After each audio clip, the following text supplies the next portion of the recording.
Right, hello there boys and girls, and welcome to another video that we've got for you today. And this is one I've been putting off for a little while, and I figured it's finally time to get around to sorting it out. So on a almost daily basis at the minute, I seem to be getting several messages regarding what do I need to get into this sort of work, what equipment do I need. And for a good few months now I've been putting people off, saying, yeah, don't worry, the next couple of weeks I'm going to be doing an equipment video, just sit tight. And to be honest, I've never really got around to it because I've been too busy.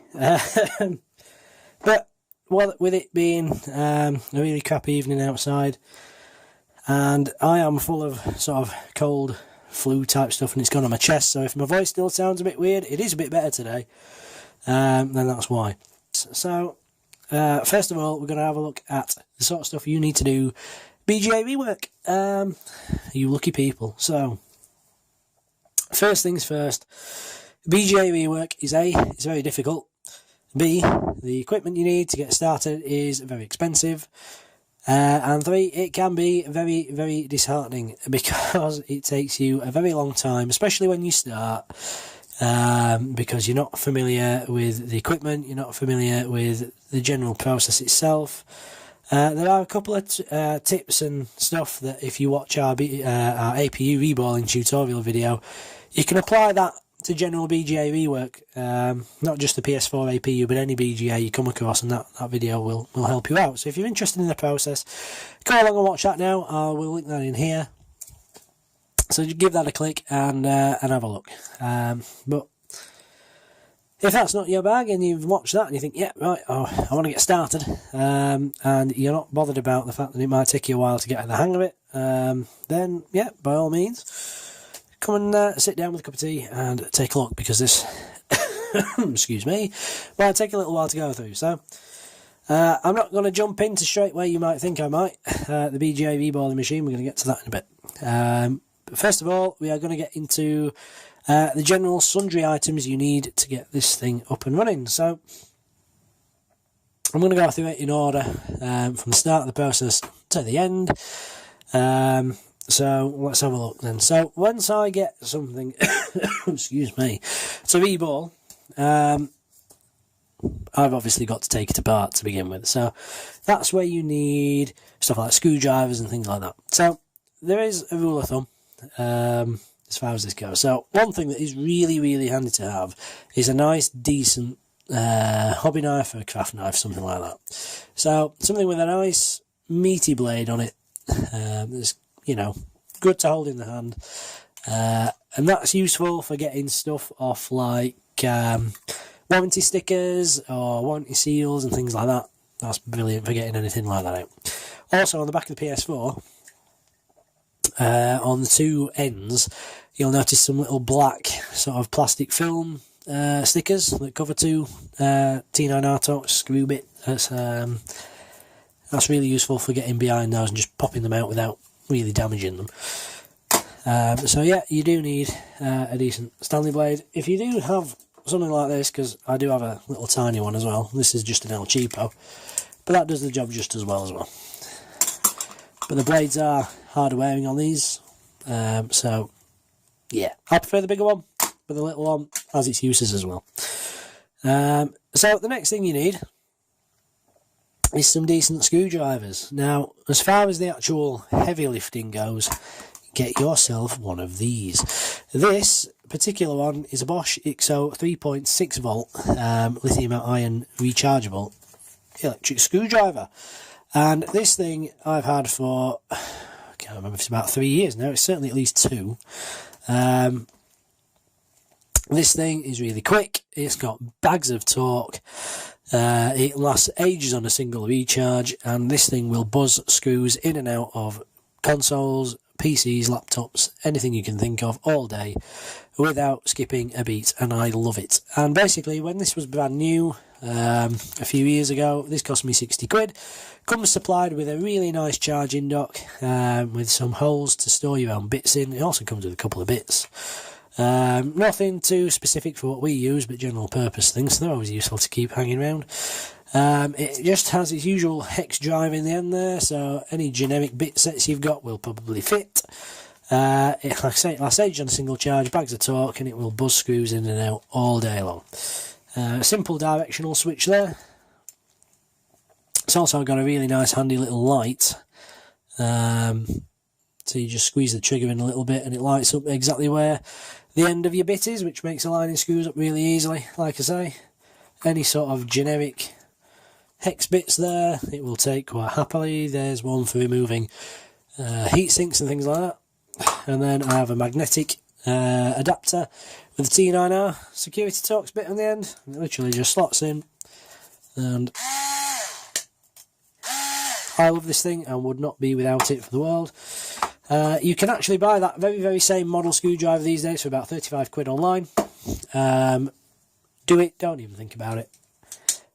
Get one, and don't just get one, get that one. I've also had this one probably about, oh bloody hell, I think it was about 14 when I bought this.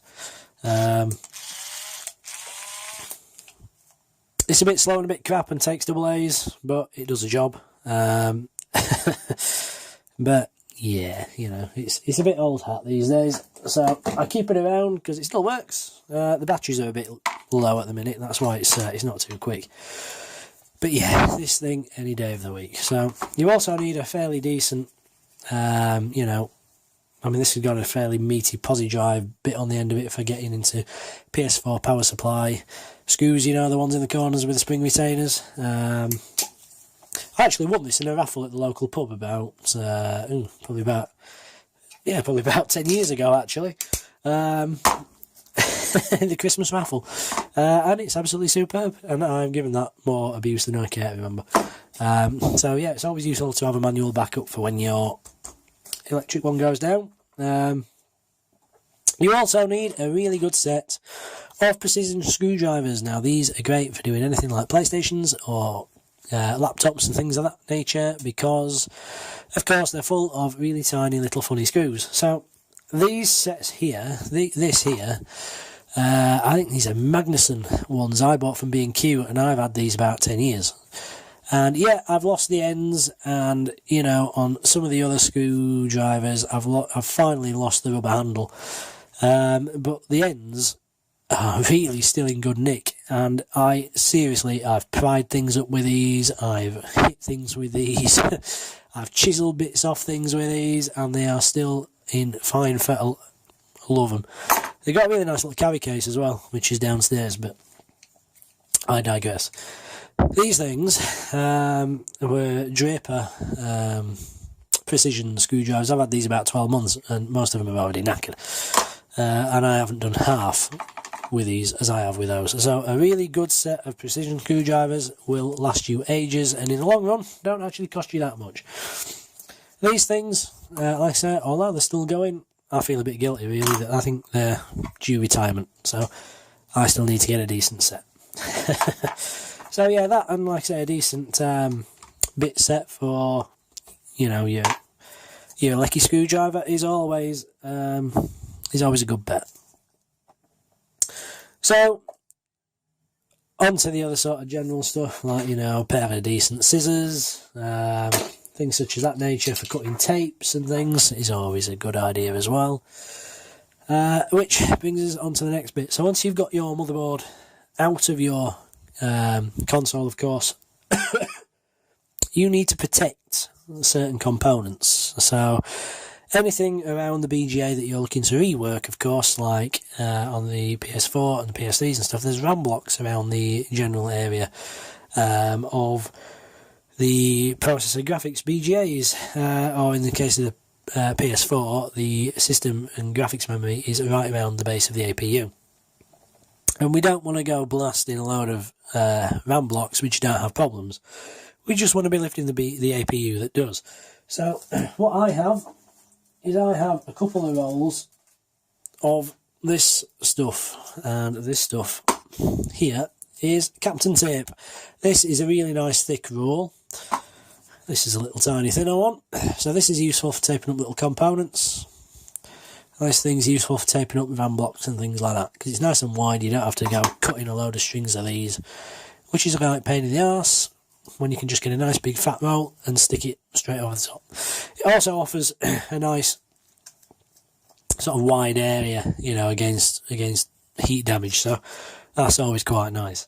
So Captain tape is basically tape which has got copper impregnated into the tape itself. So what it does is it actually reflects heat. So as your IR or air heater is blasting heat either from the bottom or the top of your board, this stuff basically reflects that heat away, so the components underneath it don't get fried.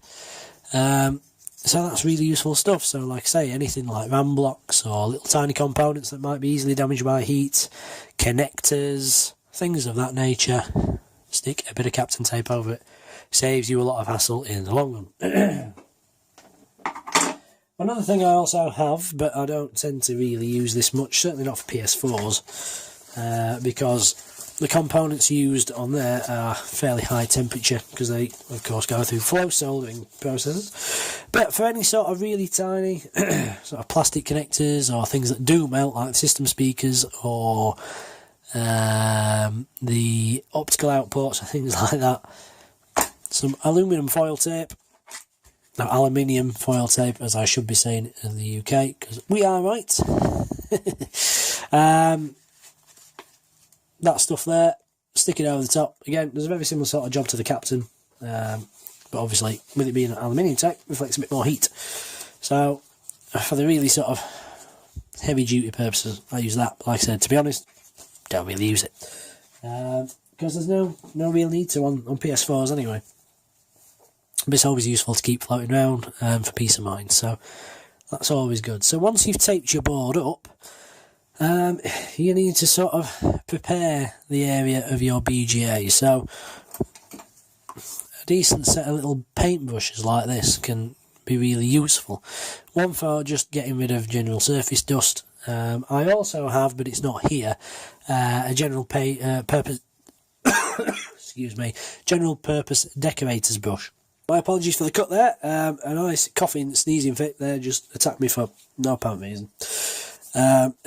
Anyway, where were we? Oh yes, paintbrushes.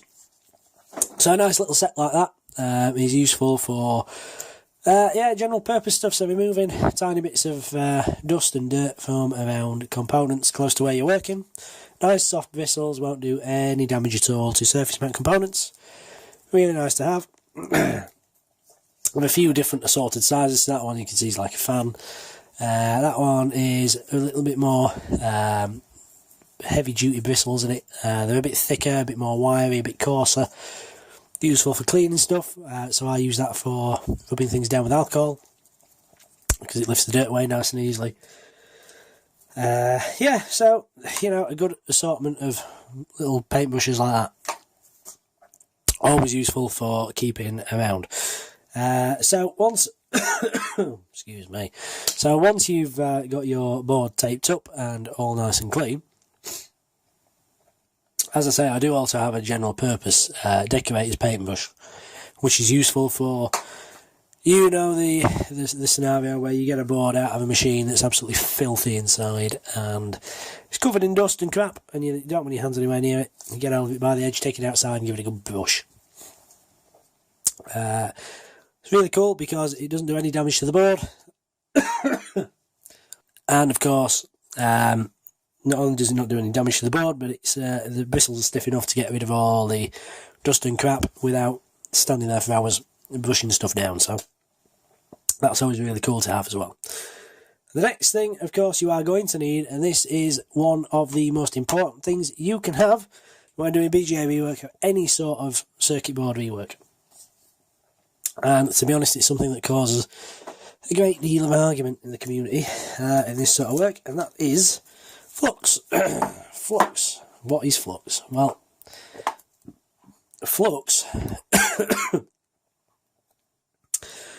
flux is very, very useful stuff. Flux is basically a chemical, sometimes in liquid form, sometimes in a paste form, which basically encourages solder to flow. And what we mean by that is certainly stuff like lead-free solder is pretty nasty stuff and requires very high temperature to melt. And it has a lot of chemicals in there, so Once it's processed, it does create quite a few byproducts in there which can compromise the quality and integrity of your solder joint. What flux does is it's basically acts as, like I say, it encourages wetting and tinning of the pads, so it encourages the solder to flow, and it also acts as like a bit of a detergent on the surfaces that are due to be soldered. So it actually acts as a solvent in there, which gets rid of those impurities and lifts them away, and basically makes sure that your joint is as clean and as nice as it is possible to get, which is really, really cool. So some people are a little bit pretentious, and you may have noticed that some people say, oh well, I use this flux for lifting, and I use this flux for setting balls, and I use this flux for rejoining BGAs to the board. On the whole, that is pretentious bullshit, and I can't begin to sort of say, to be honest, it is true, you know, that some fluxes are better than others. That is completely true. You know, some fluxes are better than others. Now, as far as BGA Rework goes, I use this stuff. This is Kingbo RMA 218. Really cool stuff. You know, you get a pot like that. I think that pot was 18 quid. It's nearly empty now. But this stuff here is really quite cool. And I use that basically for lifting, setting balls, and resetting chips on, you know, on mainboards, because it does a really nice job. So yeah, you know, I don't use liquid flux at all. You know, I prefer the paste because it does last longer. You can sit it right on the board exactly where you want it. It doesn't run anywhere.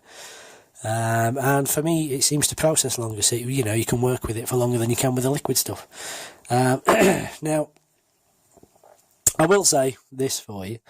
I do like the Kingbo. It's good stuff. It's cheap, it's plentiful, and it does a decent enough job for what I use it for. The best stuff I've worked with that I really, really like is Amtech 559.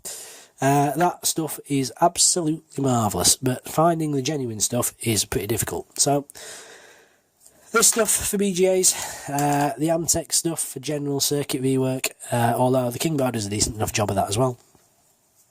I do have some Electrolube liquid flux pens somewhere for general circuit board stuff. That's really nice stuff as well, but you can't use that for BGA. You do need the paste, some tacky flux, which is exactly what the Kingbo is. The Amtech 559 is brilliant stuff. The process window on that, which basically means how long you can work it, is superb. The quality of joints that you get out of it is absolutely second to none. It's just finding it. So basically the only real way to get the genuine stuff, to be honest, if you're not aware of a reseller that stocks it, is to go directly to Amtech themselves via the website and drop them an email. Yeah, unfortunately, they ain't in the 21st century as far as their ordering process goes, but believe me, boys and girls, it's well worth it. So if you were being, you know, picky, use the Kingbo for, you know, lifting, and then use the Amtech for the other stuff, you know, the setting of balls and popping the thing back down. But I've used this for doing the whole lot for the last couple of years, and, you know, couldn't be happier really, so that stuff's cool. Avoid eBay though, because you get the fake clone crappy stuff and it's not very good, so surprise, surprise. So, yep, you do need some decent flux paste. Like I say, the Kingbo RMA 218 is what I've been using with very good with very good results. No problem at all, and highly recommend it.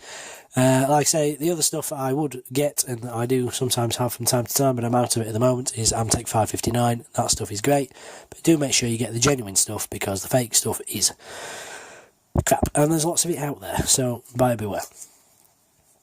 So anyway, once we've lifted everything else and we've got you know, our board protected and we've got our chip fluxed up, we basically need to get it onto a rework machine, but we're going to cover that later on. So let's say, for instance, we've put our board on our rework machine and we've heated the chip to the profile and we're now ready to lift it. What do we need to get it off? Well, some people, and if you're on a budget, and I'll see if I can find mine, because I haven't used it for years, partly because it's bloody rubbish, is, and it's in bits, is this thing. And basically this is a little chip picker. It's basically a vacuum suction pen. So what happens is you pop, to be honest I don't think this thing even works anymore, but no, it doesn't. It never worked brilliantly to begin with, to be honest. I think it was a freebie with something, but I can't remember what. But anyway. Essentially, what you should do is you put it on the surface of the die you want to lift, push the button, and it basically creates a vacuum, and you're supposed to be able to lift that off. I hate these. They're crap. So, alternatively, you can get electronic versions, which are a hell of a lot better. And I would highly recommend, because they're not actually that expensive. But if you are lucky enough to own a Jovi 8500, you will notice that this nice long vacuum tube comes from the back of the Jovi RE 8500 BGA Rework machine, and it has a built-in vacuum pump. This is a nice electronic one. It's built into the SMD Rework machine. Basically, you pop that of the component you want to lift. There's a little suction hole there. You plug your finger out of that, and it lifts stuff really very nicely. So, you want a vacuum pen, or a vacuum tweezer, which is what they're sometimes called. These are a couple of quid, and will do you a push, but don't expect them to last very long. These things here, the electronic ones, are a lot better bet in my experience. So, go ahead and get one of those if you don't have one on your rework machine. They are a very, very, very wise investment. So, once you've got your chip off, and it's all very nice, one thing you do want to do is you want to cool your chip down. So, before you do any further rework on it, once you get your chip off, you want to put it down somewhere. This, excuse me, is an old Xbox 360 GPU heatsink. I kid you not, this thing is brilliant. And I don't just use it for APUs or anything like that. You literally get hold of that. And once you've lifted your chip off, get the vac tweezer, pop the die side of the chip down there. And seriously, within a couple of seconds, that chip is cool to the touch. Really, really good. It gets the heat out of the BGA. Because, of course, you don't want to thermally stress the component any more than you already have, lifting it off. So that gets the temperature down nice and quick. So you can pick it up and get it in your reball jig. So that's the next thing, of course. Reball jig is one of these things here. Or sometimes is like one of these things here. Hey. So we've got two different ones here. And I'm going to explain to you the difference, because they do a very similar sort of thing. So, essentially, the top of that, and I have got it somewhere,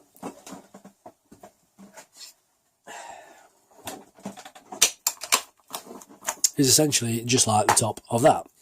So, what happens is you might have heard of something called a Reball stencil. Now, a Reball stencil is basically a really thin sheet of metal with holes punched out. And the holes, basically, each chip that you might lift has a pattern underneath where all the solid balls sit. And you can get stencils which correspond to the holes on that chip. Stencils are a couple of quid each. You can buy sets for games consoles and tablets and everything else. Mobile phones, graphic cards, PC chipsets. You get the picture.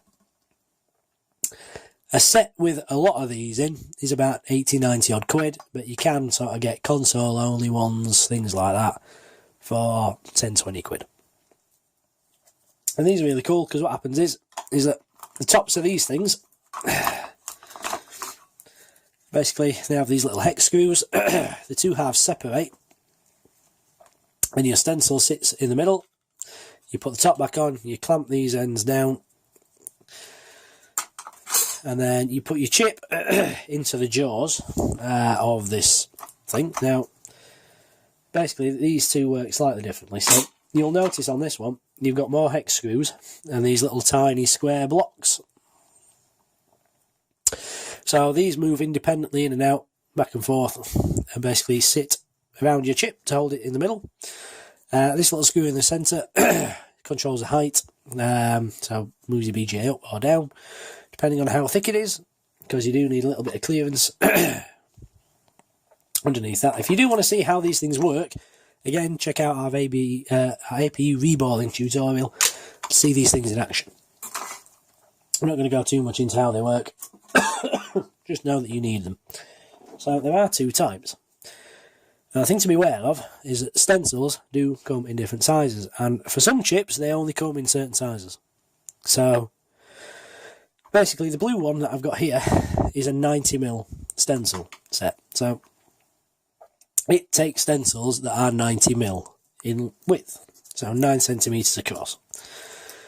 The smaller one here is 80mm.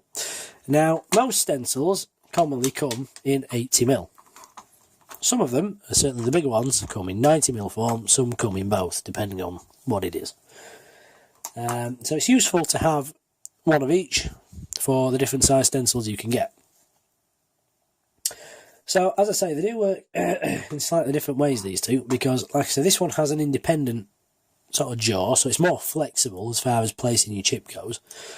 Because not only do you have complete freedom of where that sits in there, which makes lining up your stencil and your BGA really easy, but this one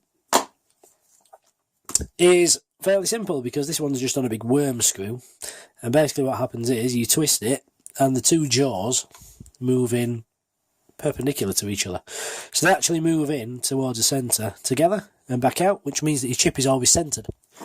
So providing your holes in your stencil are centred and you've got a decent quality stencil, aligning things are a lot easier in this one than they are in this one, which we like.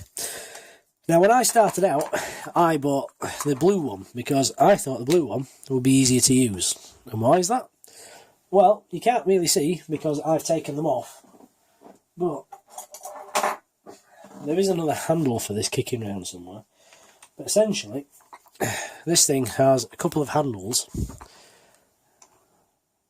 just there, and there's one for this side as well. It's kicking round somewhere. And basically what happens is that once you're ready to lift your stencil off, of course all your balls are just sat through the holes, just being held in place by the flux that's on the chip. And with this one you can just literally push it down, and that moves your chip away from the stencil, which in theory means that actually messing up your ball and patterns should be fairly difficult. But funnily enough, as much as logic would dictate that that would be easier than actually trying to physically lift off by hand and moving all your balls about, I actually find this one easier to use. Because the springs actually have a bit of tension in them, and what you can find is that sometimes you can push it down a bit more on one side than you can the other, and it's only very, very slight variations, but it's enough to start moving balls about, and that's a real pain. It literally is easier just to rotate your hands back and away. Now, if you want to see these things in action and you want to see how they work, then by all means, get yourself over to the APU Reball tutorial that we've got on this channel, and you will see those things in action. And they are a necessity for BGA Rework. You don't want to be sitting there with a pair of tweezers. There's something else you need, a pair of tweezers. A really fine pair of tweezers, and decent quality ones as well. So these are Vitas ones. I think they're actually clones. I think they're cheap Chinese equivalent, but they do a job. I do have some really nice sort of curved ones, which aren't here. They're at my mate's actually. I need to get those off him. But I digress. So these are really nice. So you do need a decent quality set of tweezers. These are nice fine points, so these are really cool for moving balls and picking balls up and resighting them where they do move or you are missing a couple. Because occasionally they do stick in the holes on the stencils. So that was really cool. You also need some leaded solder. Leaded solder is cool. Leaded solder basically is used for clean up of your board. So you want to get all that horrible lead-free stuff off after you've lifted your chips. What you do is you melt a ball of the leaded solder onto there and it cleans all the old lead-free stuff away. Tins the pads up with leaded solder. And then when you come across with your desolder braid, which is this stuff, it makes cleaning up and absorbing all that nasty, horrible old solder really, really easy. So I've actually got a couple of sizes here. This stuff is 2.5mm. I use that for BGAs and the sights of BGAs on the board. I do have some tiny 0.8mm stuff. I use this for sticking down the holes, the ground pins on HDMI ports and cleaning those out. And I do have a massive roll of this stuff, which I haven't opened yet because I don't need it. But basically, these little rolls of now the service hole stuff, solder mop is brilliant stuff. Goot wick is brilliant stuff. You can get some really cheap, horrible shite like this. Well, the thing is, that was about £1. But you can't really notice, but the actual mat, or the way that it's wound together, it's really coarse stuff. If you're not careful, you can lift solder mask and stuff with it. The service hole stuff, the Goot wick, is really fine. It's really soft. It absorbs loads more solder than this stuff does. And it's kinder to the board. So definitely recommend some of that stuff. You need good wick. Seriously, you try and wick stuff up with cheap crap braid and you'll find it really difficult. Get some decent stuff and there's literally only a couple of quid in it. The difference is night and day. So get some quality braid.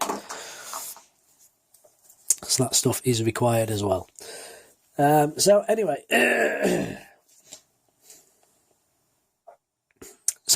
we've now we've lifted our chip. We've got our chip in, a stencil. We've put our balls on.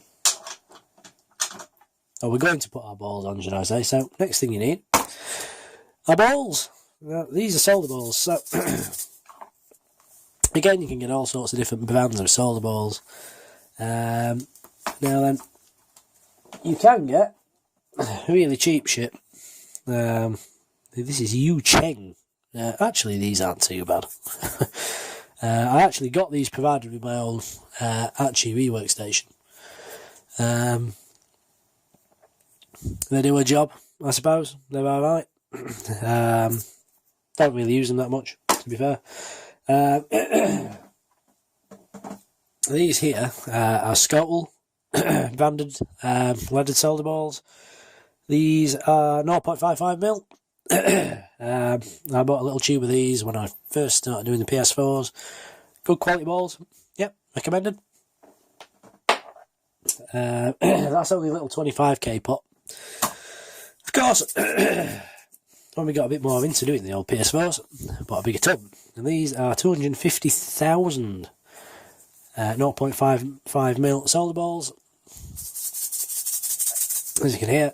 And these are PMTC, Profound Material. These are really, really good brand balls. Really good quality.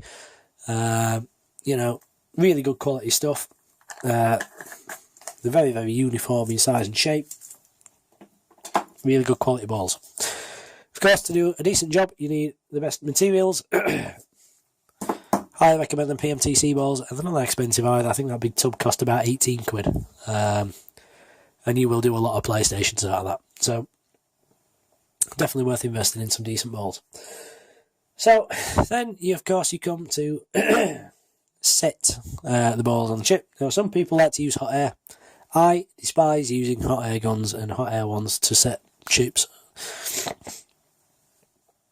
To set balls on chips. It's an absolute nightmare because basically what you tend to find, certainly in humid conditions, and in the UK we do get sort of high humidity, it seems to be that you get your air wand and you have to start sort of miles away from the chip, so the airflow is really low around there while you build the heat up.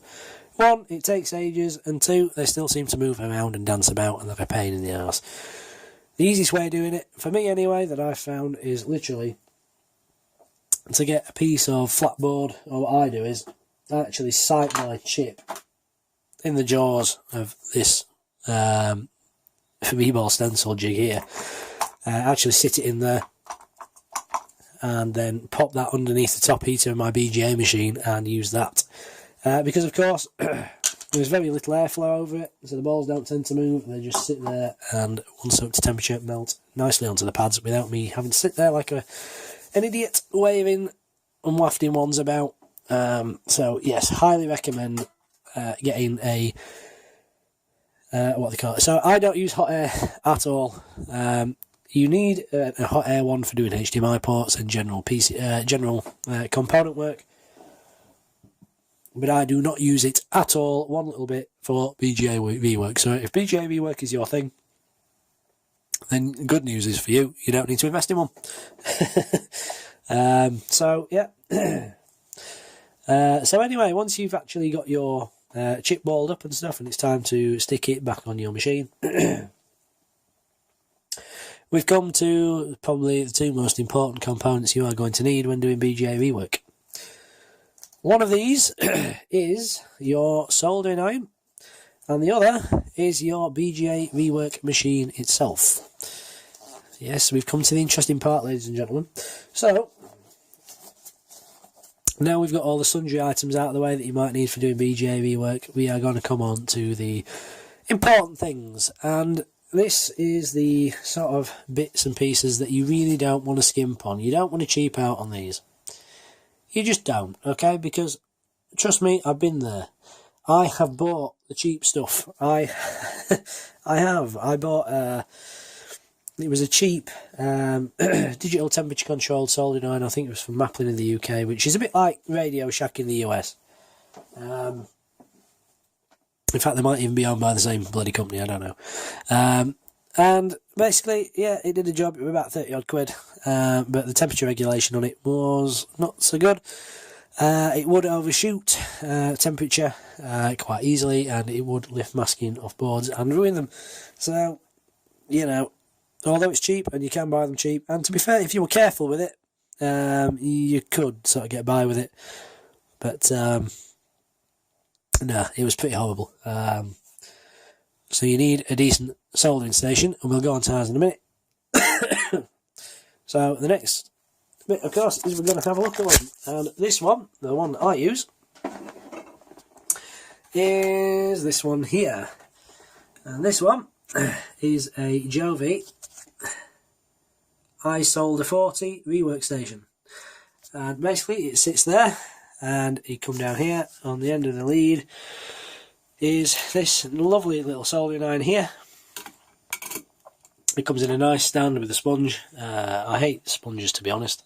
We'll come on to that. And then it has this little tip changing implement here. So basically, you'll notice that on the front of this iron there is no temperature control at all. And that's because this thing controls and regulates its own temperature, which is really, really clever, and it's really useful. So basically, it knows what kind of tip is installed in the end, and then automatically calculates, judging on the temperature of the tip and the size and thermal capacity of the area of the board that you're soldering to. So it measures the heat draw out of the tip, and then correspondingly adjusts the temperature and power to the iron to keep the temperature at a constant, which basically means that one, you get very even temperature while you're reworking, and two, it makes it very, very difficult to actually ruin boards or anything else of that nature. It's really, really cool. So the actual science behind how it works is probably a bit over my head. I don't even know if I explained it too well. Hopefully you understood it. But basically, it negates the need for for anything like temperature control. So you don't have to worry about that. Just let it work its own temperature out, which is really cool. So this iron is a cartridge type iron, and basically what that means is that you might be aware of a traditional soldering iron where the actual tip sits over the shaft of the iron. And basically, once you actually want to change it, and it's been on for a couple of hours and it all expands because of the heat, it can be a right bugger to get it off, and it's a bit of a pain. And you can also quite easily damage the element. The other problem with those types of irons is that the the temperature sensor is right back up here in the handle. So what that basically means is that, of course, the bit you're soldering, the important part is the temperature right on the tip, which of course is where you're doing your work. But where a cheap iron or a cheap station will measure the temperature is back here in the handle. So you might have enough temperature, you know, your heating element here might be hot enough, but your tip might not necessarily be hot enough to do the work that you're asking it to do. So of course, if you're working a large area of your board, what can happen is that the heat is drawn very rapidly away from the end of your soldering iron. So it goes cold. The temperature sensor in here is still measuring pretty good. Of course, eventually, the heat is drawn away from there. At this point, this is really cold. So what happens is that this tries to compensate for that by whacking a load more heat through it. And then what happens is that eventually it does that to such an extent that the temperature in the tip then overshoots the temperature that you've set. And then that can lead to very bad things like lifting solder mask, lifting pads off BGAs, lifting pads out of boards, because the temperature, only for a brief amount of time, but it overshoots the temperature you've requested. And if you're working at the upper limits of what a board will take, then you can very, very quickly find that you actually ruin boards and pads really easily. Something that this thing, because of where it measures the temperature, because it's a cartridge type system, rather than the temperature sensor being back here somewhere, the temperature sensor is right in the end of the tip. Which basically means that it's measuring the temperature right where it needs to be measured, which means the temperature control and accuracy of this thing is second to none, which means that ruining things is actually very difficult. I actually once went out of my way to actually test this on a scrap board, and the things I had to do to try and get it to overshoot temperature to actually ruin the board, basically you had to be downright negligent. In fact, maliciously so, to get this thing to do any damage. So, yeah, it's really cool and really worth investing on it. The other really good reason as to why I recommend you stick to a cartridge-type soldering iron station is the following, and it's actually changing the tips. So anybody who's used a traditional type soldering iron will know what a pain in the arse it can be, specifically if it's certainly if the thing's been on and it's hot. You will know that it can be a right old pain in the arse to change the tip. With these things, it's really, really easy. And let me show you what I mean by easy. So, you have your soldering iron there. You want to change the tip on that soldering iron. And it's on, right? So it's on and it's hot. You get your tip changer, which of course is this bit here. You see the hole in the end? You pop that over the collar of the iron, and then you get this bit, and you pull, and you'll notice that the end there basically interfaces with the heater, and your soldering iron is literally just a handle. You then get the tip you want to change it to, so you'll notice this is a nice fine one. I use this for doing HDMI ports and really fine sort of PCB rework. You pop it in, you push it till it clicks. The light will flash on the front of the Jovi, and within a couple of seconds that is up to temperature, and literally I do mean a couple of seconds. And you're up to temperature and you're working away. You want to change it back? No problem. Same thing again.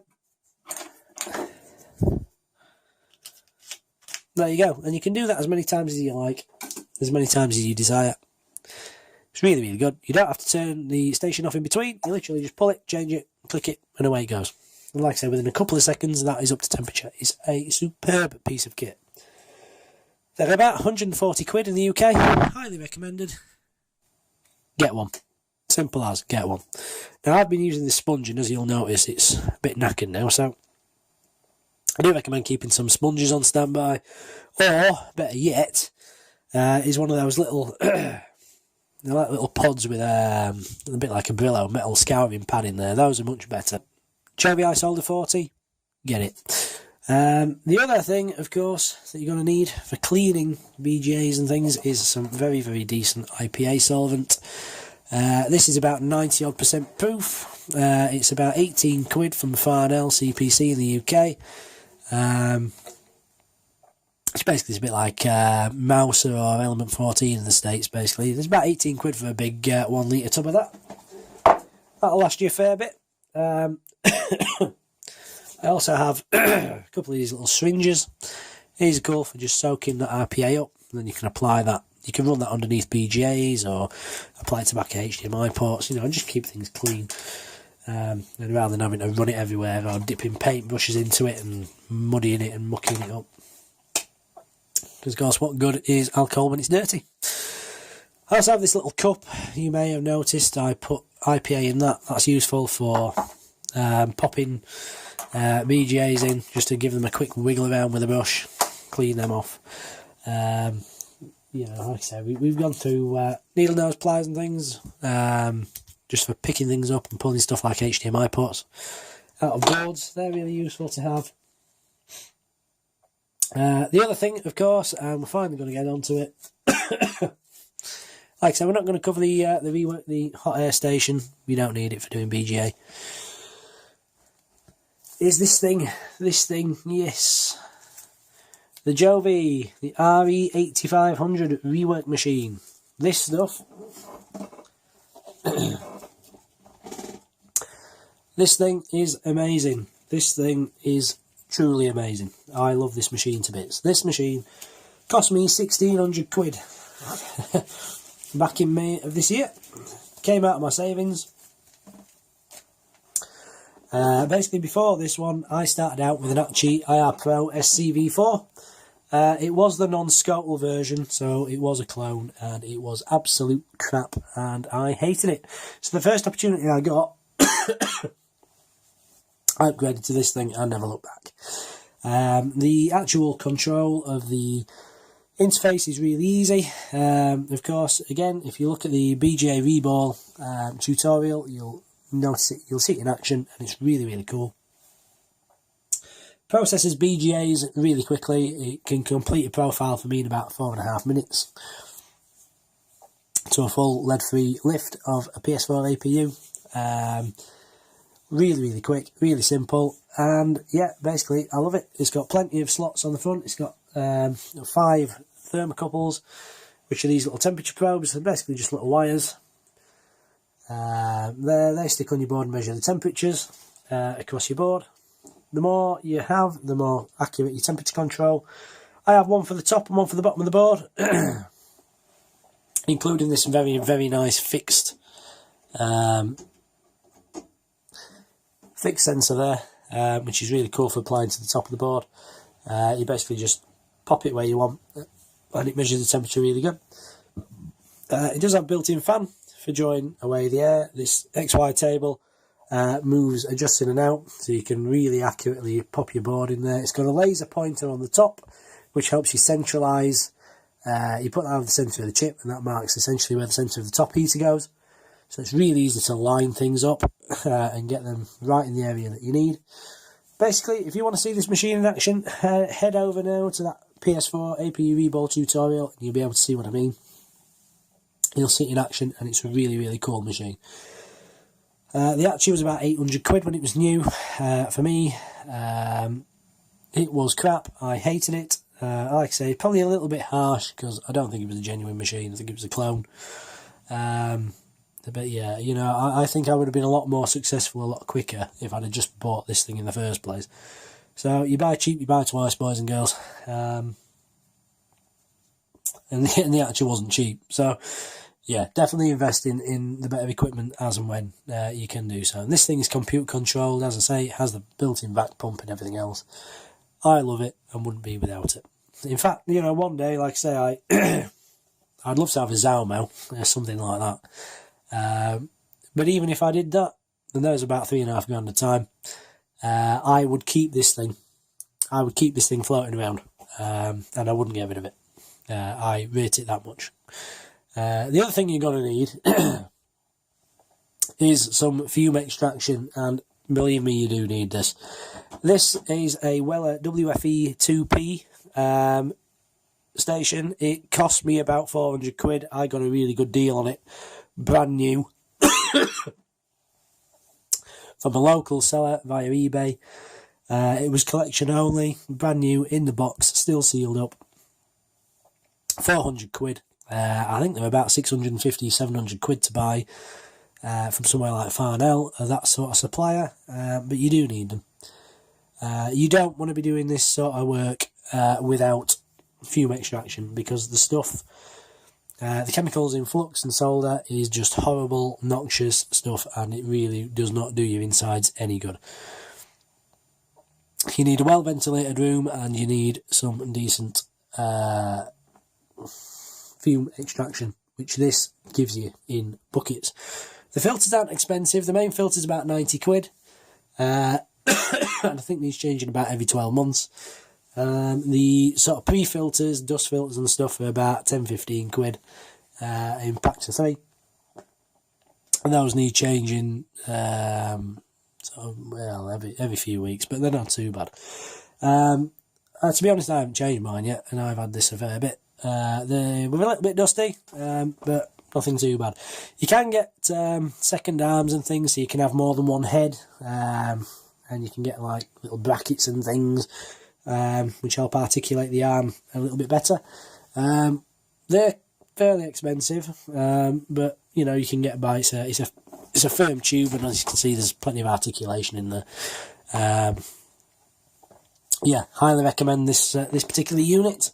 You can get the Hacko equivalents, things like that. They're hard to find in the UK, but those are really good too. So as far as doing BGA rework, that is pretty much what you need. It's not cheap. To give you an idea, the rework machine was 1,600 quid. The fume extraction for me was 400, but I got lucky. So factor in 500-600 quid on one of those. The eye solder was 140 quid. The hot air station you don't need for doing reballing. The flux was about 20 quid for that big tub and lasts ages. Solder balls were the same. I think they're about 20-25 quid. Solder mop, little rolls of decent stuff are about £3.50 a piece. For the bigger rolls, they're about 13 quid. Definitely better value on the bigger rolls. So if you're get some fairly thick stuff and a big roll of it, you'll be a lot better off. Tweezers for a decent set, 5-10 quid. The screwdrivers, like I said, this particular one now can be found for about 35 quid online. Decent set of precision screwdrivers, probably about 25-30 quid. For a small set, that's about a fiver. A decent bit set is probably about 20 quid. Some leaded solder, various lengths, but you can find it cheap enough, you know, a couple of quid for a decent roll. What else have we got? Syringes and things like that, you know, a couple of quid. Vac pump, if you haven't got one on your solder station, is about sort of 20-25 quid for an electronic one. The pencil ones are about a couple of quid off eBay, but they're crap. The thermocouples for your BGA Rework machine, so these are the temperature sensors. These things here are about 10 quid for the Amiga K-type ones, which are the better ones. So they're highly recommended. The solid fixed ones, like on the top of the Jovi, they're about 30 quid a set.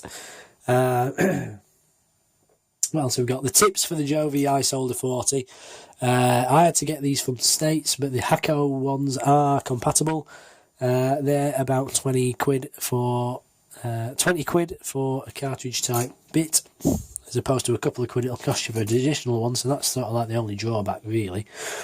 You know, a pair of scissors, a pair of scissors, a pair of needle nose pliers, or a pair of needle nose pliers. You know, a couple of quid for each one of those. Your BGA stencil jig sets are about 25-30 quid. Stencils are about 2 quid a piece. The Stencils sets for consoles are about 25 quid if I remember rightly. Your IPA, which you need to clean stuff off, is about 20 quid for a litre tub of it, although I'm sure you can find it cheaper, but make sure you get the good stuff. Captain tape, rolls of that is about 5 or 6 quid for the thick stuff. The thin stuff is, a couple of quid for a roll of that, it's not too bad. So by the time you factor everything in, for decent kit, you're probably talking about the £2 mark. Probably just over, to be honest. But, if you want to get into it, you need to get some decent stuff. And that will certainly get you going. So we will go into a bit more detail on the rework machine. We'll do some stuff on profiles and stuff on an upcoming video. Profiles aren't a one-size-fit-all thing. They are individual and they are unique to your environment and your machine, but we will cover that, like I say, in a future video. So hopefully, if you wanted to know what you needed to get into this sort of stuff, then this video will have helped you out. So thanks very much for watching, guys. I apologise for my voice and the coughing, but what can you do? So I will see you on the next vid, and play safe out there. Cheers, bye-bye.